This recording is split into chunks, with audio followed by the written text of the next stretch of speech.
dia santo. Santo dia. Estamos com vocês na sequência dos nossos programas sobre inferno.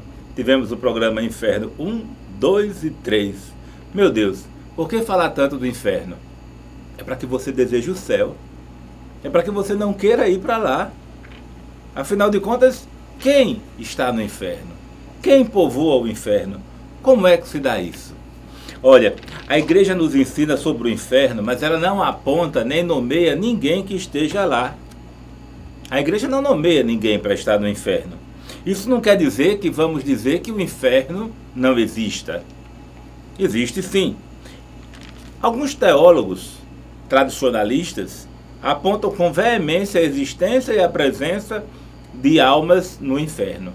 Já alguns teólogos mais modernos, menos tradicionalistas, como até o Hans Urs von Balthasar, ele coloca que existe o inferno, mas que não necessariamente existam pessoas habitando lá, habitando esta região desconhecida, né? Quem será que está no inferno? Olhe, não podemos sentenciar Hitler, Lenin, Stalin, Bin Laden, Saddam Hussein, ou quem sabe o seu vizinho ou inimigo, que estejam lá no inferno. Não é isso, não. Esse juízo compete a Deus, pertence a Deus. Nós não temos como conhecer o interior de alguém, o seu relacionamento com Deus, suas orações, aquilo que o motiva a ter tomado algumas decisões. Então não podemos julgar quem está, nem dizer o número de almas condenadas que estão lá. O que podemos dizer com certeza é o que a igreja afirma. A igreja afirma quem está no céu. Os santos estão no céu. Os bem-aventurados estão no céu. Desejamos ir para o céu. A igreja só vai atestar quem está lá. A igreja não vai se posicionar, porque a misericórdia de Deus é infinita e ela, quem sabe, aqueles que não merecem o céu. Então, Deus, ele pode salvar a todos. Todos são convidados à salvação. Então, falar de inferno, falar nesses programas, às vezes nós colocamos algumas caricaturas, situações um pouco apelativas, entre aspas, mas a nossa meta não é lhe assustar.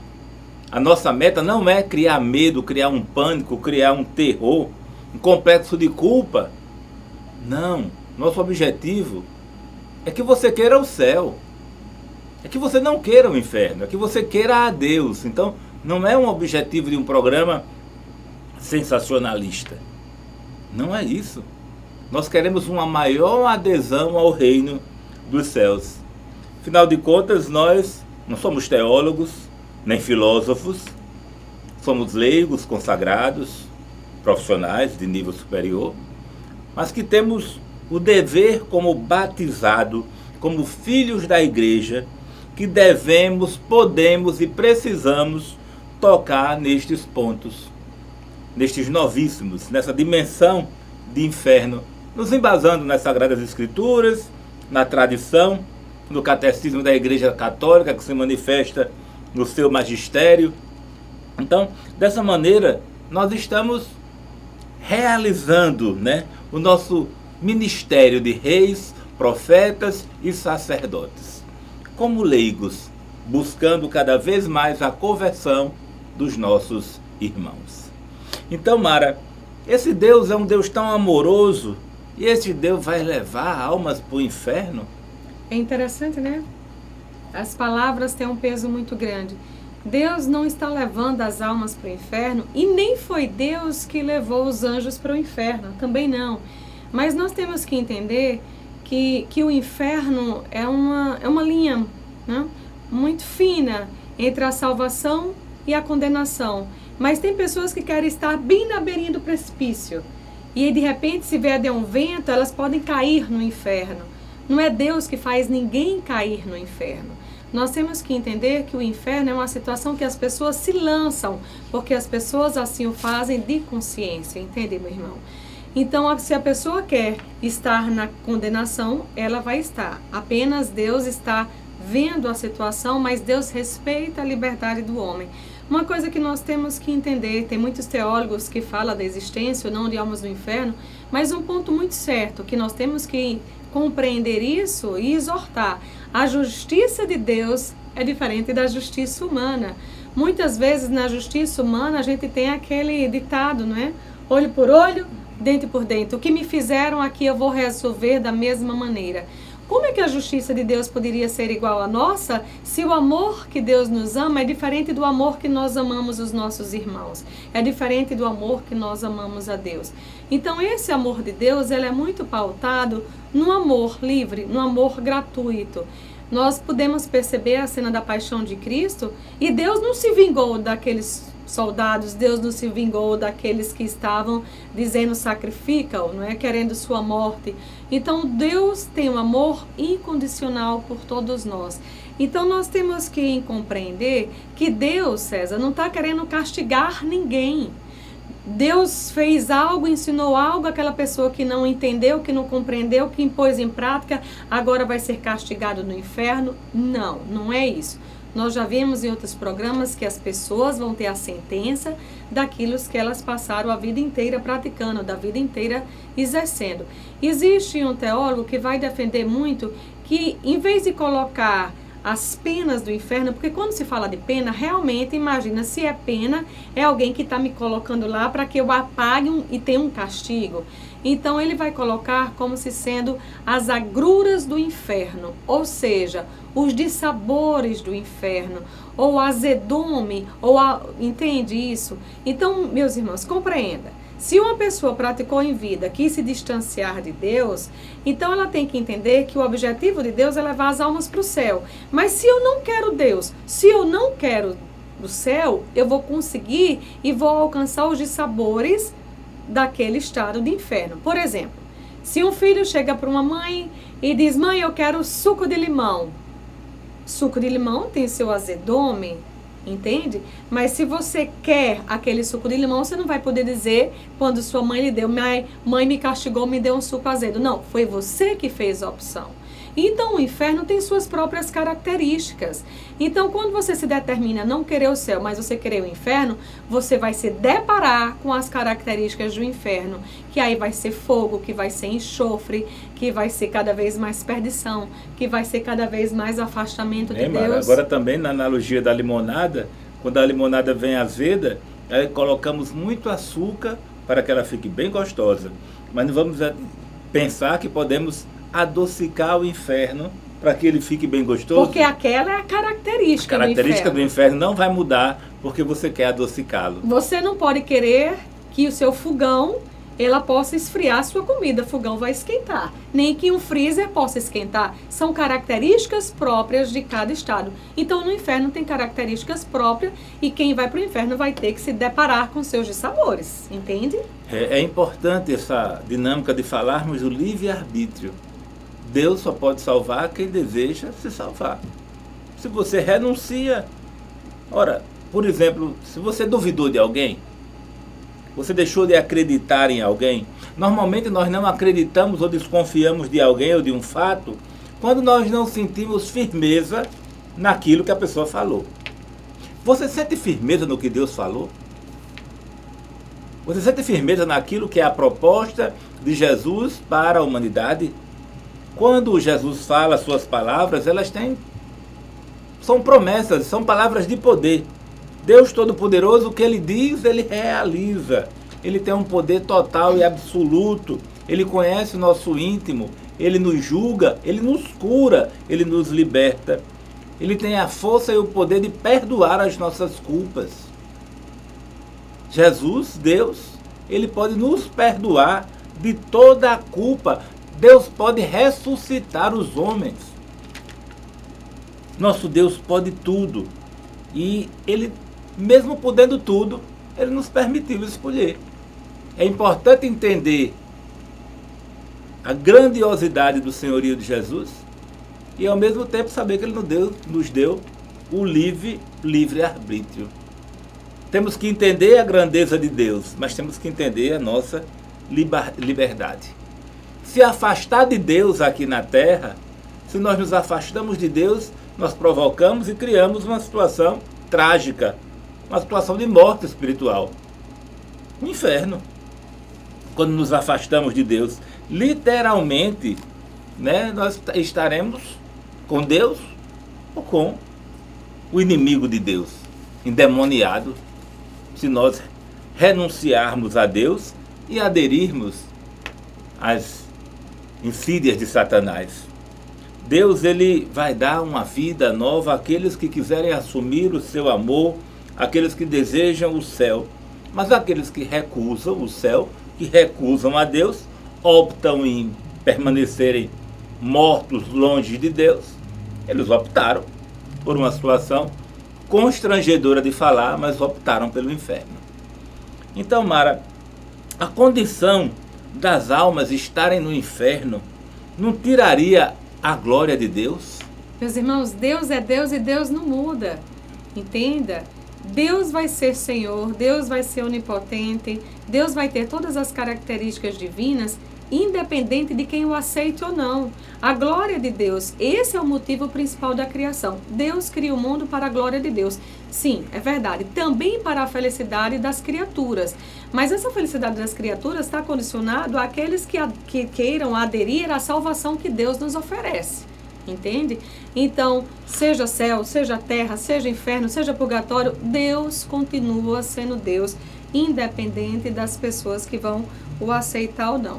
Vocês percebam que, muitas vezes aqui na Terra, as pessoas têm dúvida se Deus é Deus. No inferno, não. No inferno, as pessoas têm um entendimento, sim, da existência de Deus. Então, o inferno não abala a glória de Deus. O inferno vai mais autentificar, sim, que Deus é o Deus presente, é o Deus misericordioso. E você pode dizer, no inferno se consegue perceber a misericórdia de Deus? Sim. Sabe por quê, meus irmãos? Deus não vai permitir que essas agruras do inferno sejam maiores daquilo que você fez em vida. Se você fez em vida, você fez isso, você vai receber as penalidades do inferno mediante até aquilo que você praticou. Você compreende isso? Então, Deus não vai permitir que você seja responsável por algo a mais. Lógico, no inferno vai existir escuridão, no inferno vai existir isolamento. E Deus é tão misericordioso que Deus compreendeu que mesmo as criaturas angelicais que transformaram-se em demônios no inferno, eles pudessem viver em unidade. Em unidade, Mara? Sim. Os demônios preferem mais a companhia dos maus demônios do que elas viverem isoladamente. E isso é ato de misericórdia de Deus. Deus não penitenciou tanto os demônios a ponto de deixarem isolados uns dos outros. Eles vivem juntos. Lembre aquelas passagens que nós temos na Sagrada Escritura, quando Deus pergunta, questiona quem é você, ele vai dizer o quê? Eu sou legião. Né? Então, existem as hierarquias. E você entenda bem, meu irmão, que quando houve a queda dos anjos, houve a queda por quê? Porque os anjos têm alguns princípios, tá certo? Os demônios têm algum princípio. Eu quero que você entenda o princípio na seguinte condição. Por exemplo, alguém resolve passar um tempo estudando na Universidade de Medicina. Alguém pode ter um princípio. Eu quero me formar para ter um canudo, um certificado. Outra pessoa pode dizer, não, eu quero me formar porque eu quero ter minha vida independente. E a outra pessoa pode ter um outro foco. Eu quero me formar porque eu quero ajudar os doentes, os pobres. Qual era o foco quando os demônios recusaram-se a Deus? Eles queriam liberdade, eles queriam viver de uma forma egoísta e eles queriam viver o orgulho, tá certo? Porque você pode dizer assim, mas por que essas pessoas quiseram renunciar a Deus? Porque eles tinham por meta esses princípios. Então você entenda que Deus é tão misericordioso que, sabendo desses princípios, sabendo que aquela pessoa não queria mais viver com Deus, Deus permite que elas se lancem no inferno, que elas vão para o inferno. E do inferno, as criaturas angelicais, que agora são demônios, vai compreender que aquele que verdadeiramente dava a liberdade era Deus e não Satanás. Por quê? Veja só. Eles negam a Deus porque eles querem viver a liberdade, eles querem fazer o que quiser, eles queriam vivenciar suas próprias leis, abandonam Deus. Só que quando chegam no inferno, né, liderados por Satanás, eles vão ter que obedecer, não mais a Deus, mas agora a Satanás. E aí se faz a questão, eu saí do céu para não depender de ninguém e aqui vou obedecer? Então eles começam cada vez mais no inferno ter a identidade de quem é Deus. É interessante que tem passagens bíblicas que mostram isso, que tem uma hierarquia dos anjos, querubins, serafins, tronos, principados, potestades, mas existe também essa hierarquia dos anjos do mal. E você veja, quem é que está mais próximo de Satanás? Aqueles que têm por Satanás mais honra, louvor e adoração, porque Satanás exige que ele seja adorado, tá certo? Aqueles que mais me seguirem serão os menos castigados. Então existe um castigo, existe uma opressão, e daí a gente vai ver que esse reino muitas vezes ele é abalado. Existe no inferno muitas brigas, muitas contendas. Por quê? Porque o reino é dividido. É um grau de hierarquia e um grau de sofrimento, estágios. Entende? Então é essa a perspectiva. Pois é, então o antônimo. Antônimo na língua portuguesa significa o sentido contrário. Por exemplo, grande, pequeno, alto, baixo, gordo, magro. Deus não tem antônimo. Deus não tem antônimo. Satanás não é um antônimo de Deus. Porque Satanás não tem a mesma grandeza de Deus em sentido contrário. Não, ao contrário. Satanás, ele é um anjo decaído.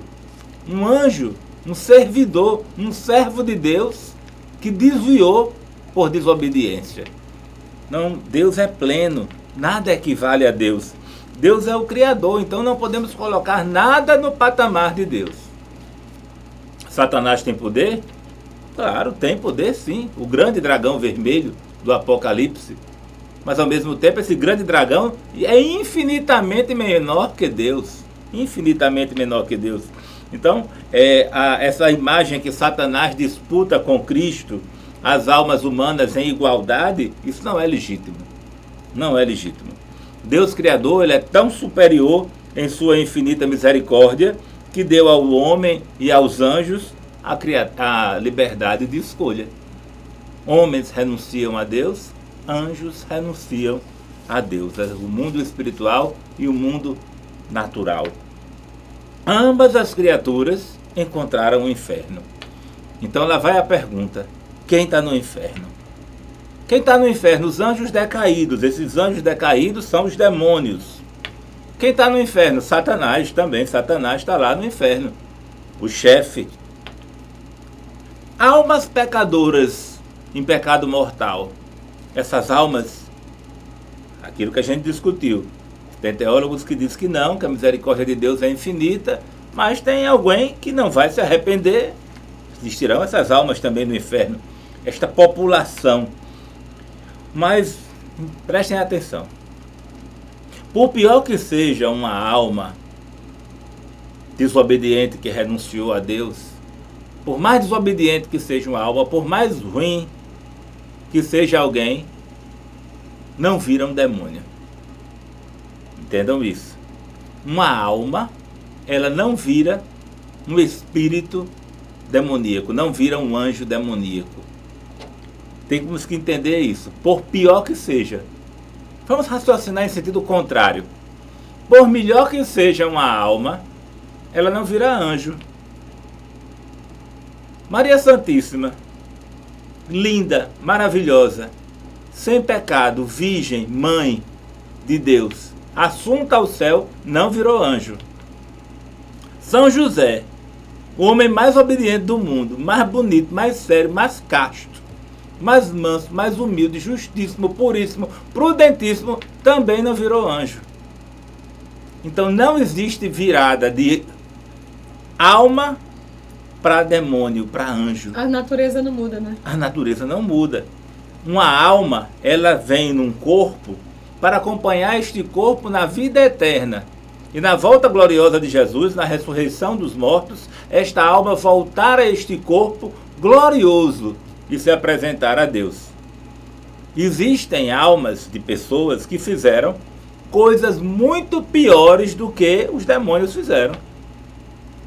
Existem almas piores que os demônios, pelo livre-arbítrio a qual elas tiveram. Então, isso é importante, que essa união existe da alma com o corpo para a ressurreição do julgamento final. Não é que ninguém vai virar demônio, por pior que seja. Então, mas como dizer demônios, a gente já viu aqui que tanto faz chamar de demônios ou demônios, porque eles vivem em legião. Está lá em Marcos 5, versículo do 8 ao 9, ele diz: legião é o meu nome, porque somos muitos. É isso que ele responde a Jesus. Então sabemos que na revelação do Apocalipse, essa legião é a terça parte dos anjos que se rebelam contra Deus. Uma vez eu estava vendo, César, perguntaram assim: quantos demônios existem? Se todos os demônios formam um terço dos anjos, e cada pessoa que habita na vida tem um anjo da guarda, são muitos demônios. A população é muito grande. São muitos demônios. Um terço da população da Terra são de anjos decaídos. Meu Deus do céu. Podemos fazer essa conta, mas é só para entender. Eles são muitos. E Satanás não se cansa. Satanás começa então a querer pegar quem?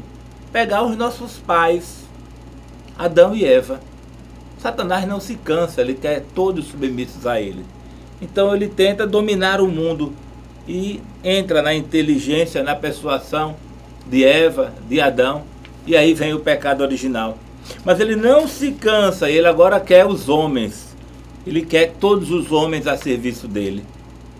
Ele quer todos os homens a serviço e escravos do demônio, escravos das suas ordens e opositores, desobedientes às ordens de Deus. E o pior ainda, que esta humanidade veio por meio de uma mulher, Maria Santíssima. Daí tanto ódio à descendência da mulher, porque a descendência da mulher é a descendência obediente a Deus. Daí o ódio aos consagrados a Nossa Senhora, que são aqueles que buscam essa verdadeira obediência a Deus. E aí ele vem atormentar, querer nos tirar de Deus, tentar atingir os homens e os seguidores de Jesus Cristo. O próprio Jesus, ele falou nas Escrituras, está lá em 1 Pedro, capítulo 5, versículo 8, que o diabo é real, ele anda ao nosso redor como um leão que ruge, procurando as almas para nos devorar. Na Suma Demoníaca, o escritor Fortea, ele fala que há criaturas humanas que cometeram piores pecados, piores que os demônios, como nós falamos aqui. Porque pecado e santidade não dependem da natureza, mas sim da vontade e da graça. Então a natureza de ser espírito ou ser alma, ela não implica na gravidade do dolo do pecado. E quando se fala que estão lá no inferno, os condenados vai ter choro e ranger de dentes. Choro é o sofrimento extremo provocado pelo fogo do inferno. O choro do sofrimento, do remorso, as lágrimas vão mostrar que aquela alma sofre. E o ranger de dente vai exprimir a revolta, a raiva, o rancor, né? Tudo que se opõe é uma vontade perversa, né? Então, Mara, como se dará esses castigos, estas penas eternas? Vamos tentar cada vez mais associar castigos e penas eternas com agruras, amarguras do inferno, porque aí fica mais fácil para o nosso entendimento. Veja só, quando nós morremos, a alma se separa do corpo, tudo bem? Quem vai para o inferno não é o corpo, vai ser a alma. E as pessoas podem perguntar assim, mas como é que essa dor, esse tormento, essa amargura é tão grande se eu não tenho mais corpo? Meu irmão, eu não sei se você é pai ou mãe, mas uma mãe ou um pai prefere 1000 vezes não ter sua mão queimada, ou ter sua mão queimada desde que seu filho não padeça as dores que podem acontecer para ele. Qualquer pai, qualquer mãe quer proteger seus filhos, sim ou não? Quer sofrer no lugar do filho. Quer sofrer no lugar do filho. Então, a dor da consciência é muito maior do que a dor física. Você compreende isso? Eu prefiro sofrer uma dor física do que sofrer uma dor na consciência. Então, essas amarguras do inferno se chama muitas vezes a pena do dano, que é a pena da condenação, e a pena do sentido. O que é a pena do dano? A maior dor do inferno, as pessoas podem até pensar, são os demônios que ficam lá espetando, ou tirando um pedacinho da carne, ou fazendo isso. Não, meu irmão. A maior dor do inferno é a ausência de Deus. A maior dor do inferno é você pensar em duas palavras: nunca e sempre. Ou seja, sempre eu vou ficar no inferno e nunca vou sair daqui. Isso é muito duro, mas é essa a realidade. É Deus que impôs essa condição? Não. É a própria pessoa que vai escolher. Então é a autoexclusão da convivência com os santos, com os anjos, tá? Você imagine que Deus prepara o céu, e no céu vai ter os anjos, vai ter os santos, vai ter a Virgem Maria, mas você não quis essa opção, essa condição de poder estar com Deus. Você quis a ausência de Deus. Quando você deseja isso na vida, definitivamente vai chegar um momento que isso vai ser decididamente, eternamente, e isso então é o inferno. Então essa ausência de Deus é esse tormento maior, é o verme que se chama o verme rodeador, porque fica cada vez mais buscando consumir a alma e não se consegue. Então esses bens temporais são muito complicados, mas existe também as penas do sentido. Quais são os nossos sentidos? Visão, olfato, audição. E você imagine que no inferno você vai ter a penalidade das coisas que você fez aqui. Eu não sei quais são as músicas que você escuta. Será que são músicas profanas? Será que aquelas músicas afastam de Deus? Pois bem, lá no inferno você vai ter sua audição dolorida. Como? Pelos gritos das almas, pedindo clemência. Pelo grito das almas, pelo grito dos demônios. Então, tudo que você pratica aqui, você vai ser, digamos, atormentado. Eu não sei aquilo que você costuma ver. Imagina as visões que você vai ter no inferno. Eu não sei aquilo que você pega, mas como você vai sentir esse calor. Então, as pessoas no inferno, as almas condenadas, são atormentadas com os seus sentidos. Daí a grande importância de, quando nós falamos da consagração à Virgem Maria, consagrarmos à Virgem nossos sentidos. Porque isso vai fazer uma diferença muito grande.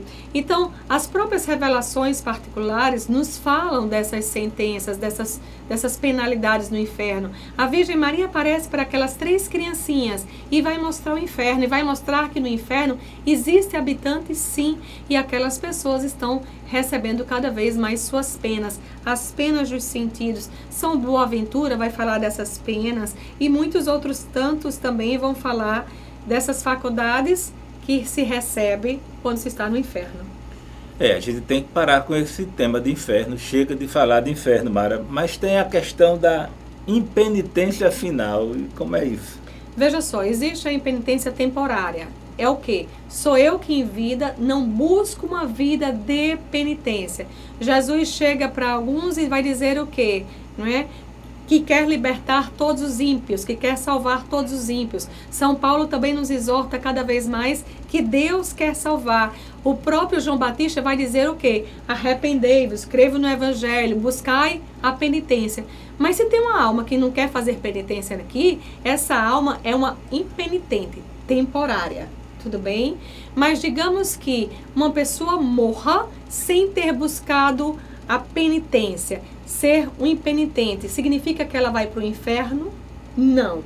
Por exemplo, existia uma alma que apareceu a Santo Curadás e chegou para ele nessa conversa muito trêmula, chorando, e Curadás, como tinha toda uma clarividência, tinha todo um entendimento, prescrutava também os corações, era um dom que ele tinha. Então ele chega e diz: acalme-se, seu esposo não está no inferno. Ela não sabia que ele sabia, mas ele teve essa revelação.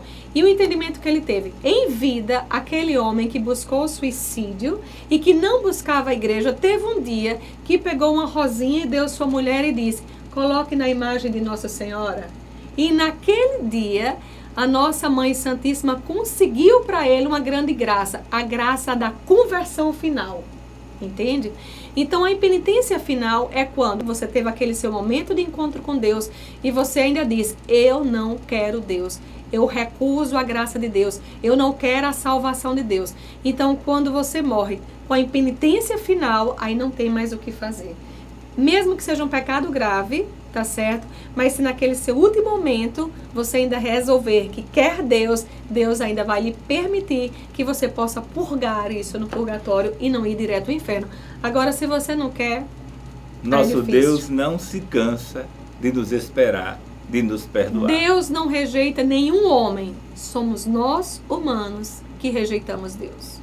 E terminar esse programa cantando: minha pátria é o céu, o céu. Um cheirinho para todos.